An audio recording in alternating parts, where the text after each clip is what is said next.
Welcome back, YouTube. I wanted to make a quick video detailing how you can tell if you're the last team on the map in your raid. Now, I'll start off with saying that this is only really accurate for smaller maps, which include TV station and small Armory event. The larger maps, there's just too much going on for the ping to adjust correctly and be accurate. Here's how it works.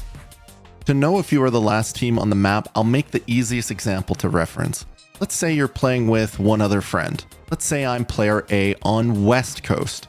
My friend is player B on East Coast. Let's say that player B is the group leader when we queued. When we're in a match, player A will be the one referencing if the lobby is clear. Player A, when joining the match, will reference his current ping value once you're loaded in. For me, player A on West Coast, in this example, I will normally have ping valued in and around the 60s. When the last actual player on the map either dies or extracts, my ping will drop down to around 40 to 44. This was a drop around 15 to 20 ping. I've had lobbies where I get close to my magic number and say I hit 48 ping, but only once quickly and didn't stay stable. That was not a full lobby clear. It's important to find the exact range for your own reference, as there are a few variables like routing, location, stability of internet, and so forth. It may take you a couple of rounds to finally figure out what that number is. It's important to note that you will receive ping jumps if you're searching for items in a bag or if there is AI respawns within the map.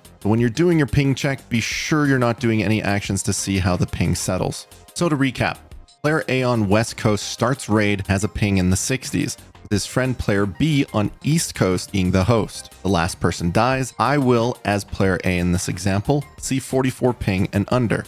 This is lobby. As you start to get more familiar with the above, you can get away with telling ping if you are on your own local server, as in I'm on West Coast and the host of the party for the raid. However, it's a lot less clear and harder to tell. Provide an example based off my own findings nonetheless. So when I join a raid, if I'm on my own local West server, my ping will be floating typically in between 30 to 40 and occasionally might touch the 20s. When it's a clear lobby, my ping will settle consistently in the 20s and I'll have moments where it stays in the 10 to 20 range. It's a lot harder to tell on this one because the fall in ping just isn't as clear. And again, the ping will fluctuate a bit based off of where you are in the map, what's spawning, and if you're looting, or perhaps if you're closer to the last player or not. Easiest way to tell this is if you're in a different region than you're located. The drop will be clear and you'll know. I'm going to be the first to say I don't like that this exists. Ping trick used to exist a while back in a different way where your ping would actually go to 0. You were the host and the lobby was empty, and it evolved into what we just went over. I'd prefer if they would just capture your average ping for the first, say, 1 minute of the raid and then maybe just set that value static. That way there was no adjustments once you were the last players and everybody would be on the same playing field. I have heard people mentioning having a player count in the lobby, but I really think that that takes away from the spirit of an extractor, so I hope we never see something like that exist. I would just rather see them adjust the way the ping values behave based off of the players remaining. They made an adjustment once, I'm sure they could do it again to come up with a solution.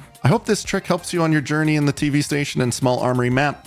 Until next time, have a good day.